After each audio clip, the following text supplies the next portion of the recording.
தமிழக வெற்றிக் கழகம் எலெக்ஷன் போது பார்த்தீங்கன்னா, அவங்க கொடுத்த முக்கியமான தேர்தல் வாக்குறுதி, பிறக்கும் குழந்தைகளுக்கு 1 கிராம் மோதிரம் போடுறதுங்க. அந்த திட்டத்துக்கு அவங்க கொடுத்த பெயர் தாய்மாமன் தங்க மோதிர திட்டம். அவங்க கொடுத்த வாக்குறுதியை இப்போ நிறைவேற்ற போகிறாங்க. அதற்காக நேற்றைக்கு பார்த்தீங்கன்னா, டெண்டர் விட்டாச்சுங்க. வர செப்டம்பர் 15 முதல் இந்த ஒரு திட்டம் இம்ப்ளிமெண்ட் பண்ணப்படுது. அன்று முதல்வர் சமீபத்தில் பிறந்த பிஞ்சு குழந்தைகளுக்கு இந்த ஒரு கிராம் தங்க மோதிரத்தை போட இருக்காருங்க. அந்த தாய்மாமன் தங்க மோதிரத்து திட்டத்திற்கான டோட்டல் குவான்டிட்டி எவ்வளோன்னு பார்த்தீங்கன்னா 4,41,667 மோதிரங்கள். இந்த திட்ட மதிப்பீடு பார்த்தீங்கன்னா 755 கோடிங்க. இதற்கான டெண்டர் தான் கால்ஃபர் பண்ணியிருக்கிறாங்க. இந்த தங்கம் பார்த்தீங்கன்னா 22 கேரக்டராக இருக்க போது 916 கேடிஎம் அப்படின்னு சொல்லுவாங்க.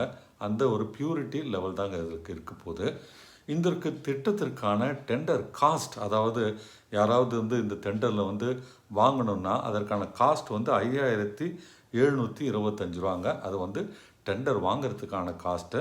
ஸோ பெற்றோர்களே, உங்களுடைய குழந்தைகள் அரசு மருத்துவமனையில் பிறந்திருந்தால், நம்ம தமிழ்நாட்டில் அரசு மருத்துவமனையில் பிறந்திருந்தால், செப்டம்பர் 15 அன்று முதல்வர் கையால் இந்த ஒரு மோதிரம் உங்கள் குழந்தைக்கு கிடைக்க இருக்குங்க.